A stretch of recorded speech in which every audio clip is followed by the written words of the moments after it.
part 2 of part 1 of the biggest and hardest NASCAR crashes of 2020. Yeah.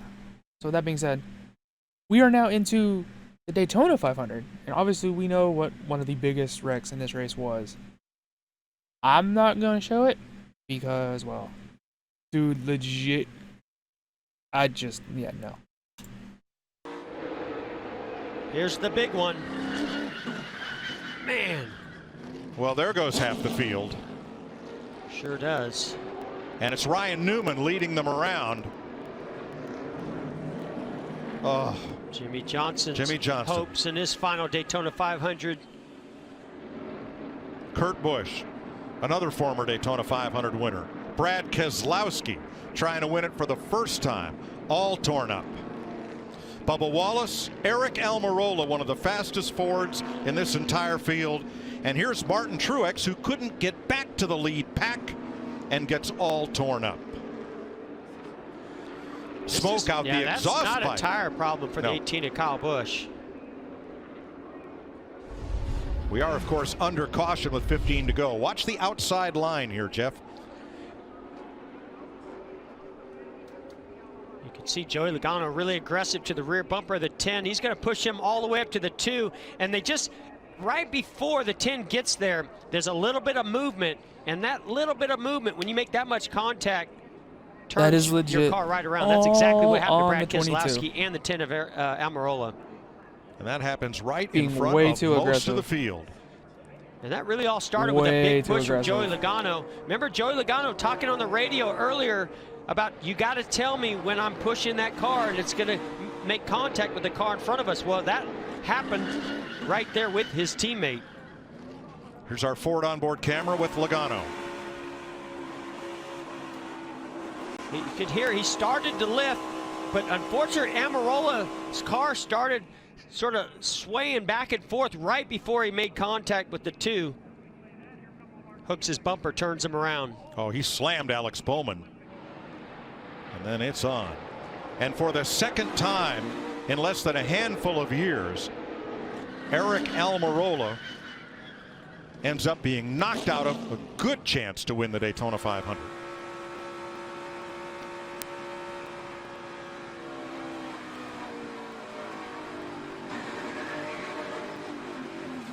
Here on board with Austin Dillon. He even downshifted, trying to get that car slowed down enough to avoid this accident. Riding with Jimmy Johnson, our Chevy cam. Oh, can't see nothing. Just gets slammed when the cars loses control. I think that was Martin Truex Jr. Came down, made heavy contact with Jimmy on the right side. It's just textbook by Denny Hamlin. Can he put the block on? Oh, car. Oh, 77. Right behind you.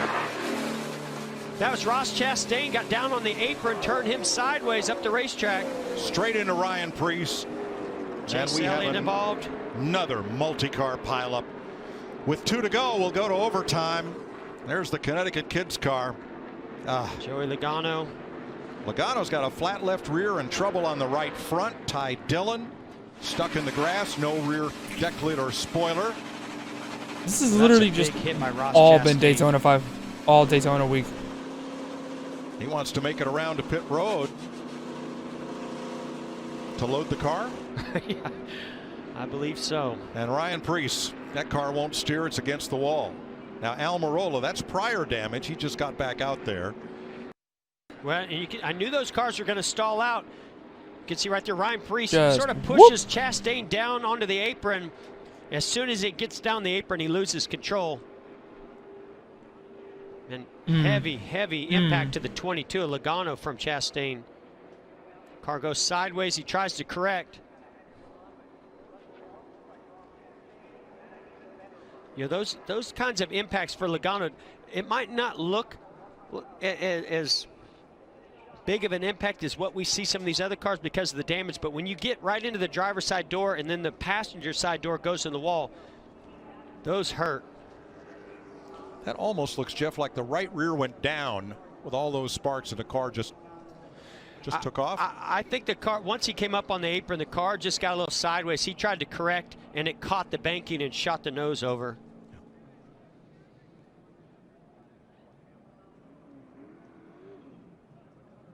I think Michael McDowell made it through with minimal damage.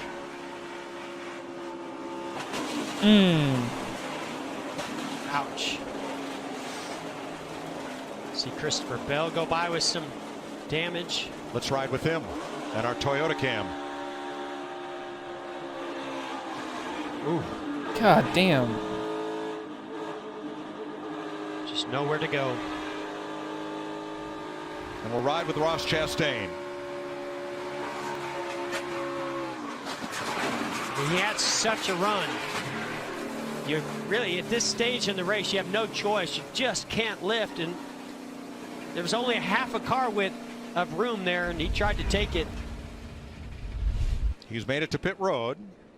As the field circulates under yellow, teams are allowed to work on the cars. 4 for the final time. Blaney to the credit one bank. Nope. Oh, tons of contact. Trouble. William Byron backing up through the field. There was contact among several drivers, and we are under caution. The race is not over. I think that tire blew on the 12 of Blaney with heavy contact and damage. Pick this up coming off turn 4. See Tyler Reddick sliding back. Oh, more contact. As you see Eric Jones, just, everybody's just going for it there. Boy, that was wild and crazy coming off of turn 4. They knew they were coming to the white flag. So Blaney gets to the outside. They're 3-4 wide here. Eric Jones comes up, squeezes William Byron into the 12 of Ryan Blaney. You put somebody like Kyle Busch in there. Brandon Jones in the outside lane, moving to the front, and he pops the wall. Gregson around. Oh, God. Oh, my goodness, what a hit for Tommy Joe Martins. I remember watching that one. That one was just, Jesus. Saw Noah Gregson get loose underneath those cars. The rest was history. Justin Haley. I can't believe there's not more damage to that car. That was a massive impact he had. And you wouldn't think it would be driving. Justin Haley hit a ton as well. Saw the safety workers there. Brandon Jones coming to pit road. How about this? We had 5 cautions in the first 155 laps. We've had 6 since. Cautions breed cautions. We see it time and time again, especially on a track like this. You can tell that he's having a tough time getting in the truck there. See him get loose right here, moving up the track, across that seam. It's just, the rest is history. Not a lot of damage out of Harrison Burton. I think he'll be okay right there. You can see Justin Haley, his car's. Gregson just got loose, man. Man, I don't know. You think that's a lot of damage on there. You see these 2 cars right here. Man, that was a shot right there.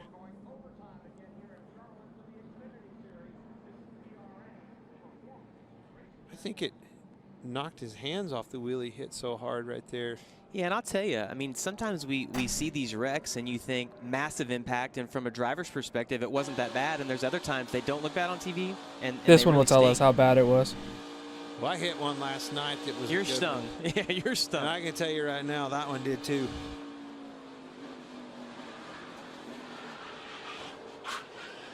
Well, at that point, you really are just along for the ride and at the mercy of what's happening around you, and you see the hands up there. Why not hang on to the steering wheel in that situation, Clint? Everybody kind of does that snap differently. your wrist. I was going to say it. Everybody has a little bit different perspective and opinion on that. I've always, I try to drive. I keep driving. I guess it's my natural instinct is trying to drive that thing out of it, no matter what the case may be. But honestly, as we keep beefing up the front suspension in these cars, the drag links and everything else on them keep getting stronger and stronger. Again, I hit that wall last night, and if you saw me when I got out of the car, I was kind of rolling my wrist. It got caught in the wheel as it hit the wall. It kind of snapped the wheel, and that's what you got to be careful of and why they take their hands off the wheel.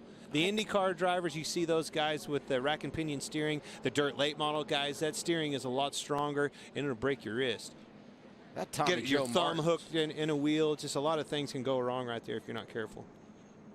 Lowski trying Hamlin for 4. Oh, Stas, heavy damage. Big wreck. Tyler Reddick, Cole Custer. Oh, Ricky Stenhouse. Bowman. He is having a hero or zero kind of week. All right. And it sounds as if Stenhouse may have gotten turned here. Rookie Cole Custer about to climb out of his car. 8th caution flag. Well, that car, the 47 of Stenhouse, when it hit that inside wall, it's still carrying a lot of speed, just spun around like a top into the groove where these other cars like Reddick had nowhere to go.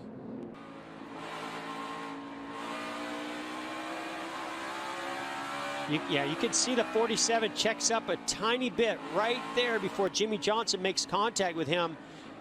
Comes off of turn 2. Checked up not to get into the 42 or the wall. The left rear of the 47. I don't know if Stenhouse had to check up a little bit when he caught the 42 of Kenseth Good there. camera work, though. Jesus. It just looked to me like maybe Jimmy misjudged getting in behind the 47 of Stenhouse. I think Kurt Busch may also have some damage from that one. Well, I'd like to see that one again. 27 just... I'm going to just let me by. Hard to tell there. Ooh, oh, that's pretty heavy damage for Kurt Busch. Yeah, Tyler Reddick got into the back of Kurt Busch. Nope, that's way too fucking loud. So that being said, don't forget to hit that like button, subscribe if you're new. I will see you in the next one. Career mode coming out after this. Or part 3 of part 1. That being said, see y'all later. Bye.